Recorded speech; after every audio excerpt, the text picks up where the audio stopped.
రేపు హైదరాబాద్లో జనసేన తలపెట్టిన నవ నిర్మాణ సభపై రాజకీయ రగడ కొనసాగుతోంది. సభ పెట్టడానికి ముందు గతంలో తెలంగాణపై పవన్ చేసిన వ్యాఖ్యలకు ఆయన క్షమాపణలు చెప్పాలని మంత్రి పొన్నం ప్రభాకర్ డిమాండ్ చేశారు. బీజేపీ ఇచ్చిన రెమ్యునరేషన్ తీసుకుని తెలంగాణలో విద్వేషాలు రెచ్చగొట్టేందుకు పవన్ ప్రయత్నిస్తున్నారని విమర్శించారు ఆయన. తెలంగాణ ఏర్పడితే 11 రోజులు అన్నం తినటువంటి వెధవాచి ఇక్కడ మా తెలంగాణ పట్ల ఏదో ముసలి కన్నీరు గారు చెప్పుకోం. వాస్తవంగా పవన్ కళ్యాణ్ నటుడు. అది విలన్ వేషమైనా, గుండా వేషమైనా, హీరో వేషమైనా, రౌడీజమైనా, ప్రేమించే విషయమైనా, ఎంతమందిని నిజ జీవితమా సినిమా జీవితమా ఎన్ని చేసినా దట్ ఈజ్ యువర్ ఇండివిజువల్. ఈరోజు కూడా తెలంగాణలో రెచ్చగొట్టేటువంటి విద్వేషపూరితమైన వ్యాఖ్యలు మాట్లాడడం ద్వారా తెలంగాణ వాతావరణాన్ని కలుషితం చేయాలి అనేటువంటి రేటు ఫిక్స్ చేసుకొని భారతీయ జనతా పార్టీ తోటి తెలంగాణలో ఈ నటన స్టార్ట్ చేసిండు. తెలంగాణను అవమానించిన పవన్కు ఇక్కడ ఏం పని అని ప్రశ్నించారు కాంగ్రెస్ ఎమ్మెల్యే అనిరుద్ రెడ్డి. ఏపీ నేతలు తెలంగాణపై విద్వేషం చిమ్ముతూ ఉంటే బీఆర్ఎస్ ఎందుకు మాట్లాడట్లేదని ప్రశ్నించారు. తెలంగాణ వాళ్ళది నరదిష్టి, చెట్లు చచ్చిపోయినాయి, మీ కళ్ళు మంచివి కావు తెలంగాణ వారి అని చెప్పి మాట్లాడితే కూడా వీళ్ళు మాట్లాడతారంటే నాకు తెలిసి ఆ ముగ్గురికి పొత్తు కన్ఫర్మ్ అయిందని తెలుస్తుంది. నరదిష్టి అని అన్నారు కదా, నేను కూడా ఏమంటున్నాను, మీరు చెప్పిన మీ వర్డ్స్ వెనకకు తీసుకోండి. ఏదో నోరు జారి చెప్పినని మీరు అంటున్నారు కదా, మీ జనసేన వాళ్ళు అంటున్నారు కదా, అవి మీరు రిటర్న్ తీసుకోండి అని చెప్తున్నాను నేను. అది రిటర్న్ తీసుకునే దానికి అంత బాధ ఏంది నాకు తెలుస్తలేదు. మరోవైపు గచ్చిబౌలిలో రేపటి పవన్ కళ్యాణ్ సభపై సస్పెన్స్ నెలకొంది. ఈ సభకు పోలీసుల నుంచి ఇంకా అనుమతి రాలేదు. దీంతో ఈ అంశంలో కోర్టును ఆశ్రయించే యోచనలో ఉన్నారు జనసేన నేతలు. మరింత సమాచారం మా ప్రతినిధి విద్యాసాగర్ అందిస్తారు. విద్యాసాగర్,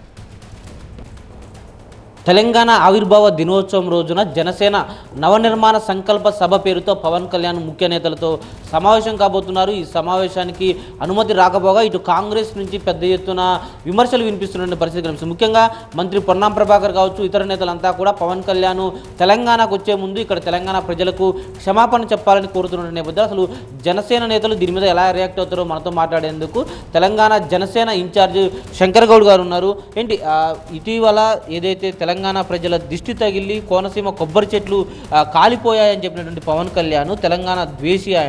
ఆయన తెలంగాణ ప్రజలకు సారీ చెప్పాకే ఇక్కడ సభ పెట్టుకోవాలి, తెలంగాణకు రావాలంటూ మంత్రి పొన్నం ప్రభాకర్ ఘాటుగా విమర్శిస్తున్నారు. ఎలా చూస్తారు దీన్ని? నేను గతంలో కూడా మీ ద్వారా నేను తెలియజేసిన, ఇదేదైతే కోనసీమ కొబ్బరి చెట్ల విషయం ఆల్రెడీ చెప్పినాం. ఎవరిదో దిష్టి తగిలిందంటే దాన్ని ఆ రకంగా ప్రపగండం చేయడం జరిగింది. అదేవిధంగా ఈరోజు పొన్నం ప్రభాకర్ గారు మాట్లాడుతూ, ఎందుకంటే ఆయన క్షమాపణ చెప్పాలని అడుగుతుండు.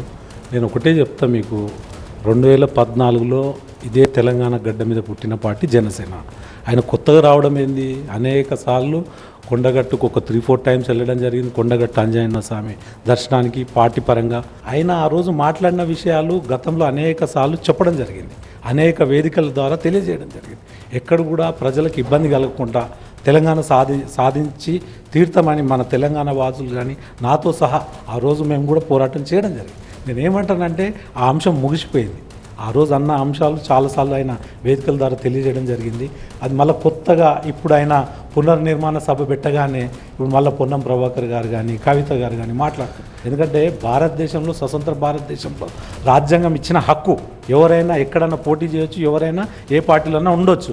కానీ ఇప్పుడు ఇక్కడ తెలంగాణ ప్రాంతంలో ఏమైపోయిందంటే ఉంటే మాతోటి ఉండండి, లేకపోతే మీరు ఉండదు. అంటే మీ ఇంకా జెండలు మోసుకుంటూ ఉండాలన్నా, ఇది ఖబర్దార్, మీరు ఈ రకంగా మాట్లాడితే బాగోదు. సభకు పర్మిషన్ కూడా ఇంకా రాలేదని విన్నాము. ఏం చేయబోతున్నారు? రేపు 3 గంటలకు ప్రారంభం కావాల్సిన సభ, ఇంతవరకు అనుమతి లేదు పోలీసుల నుంచి. ఏం చెప్తున్నారు పోలీసులు? ఏం చేయబోతున్నారు? మేము ప్రాసెస్లో ఉంది, లీగల్ టీం కూడా ఆల్రెడీ ఆ పనిలో ఉన్నారు.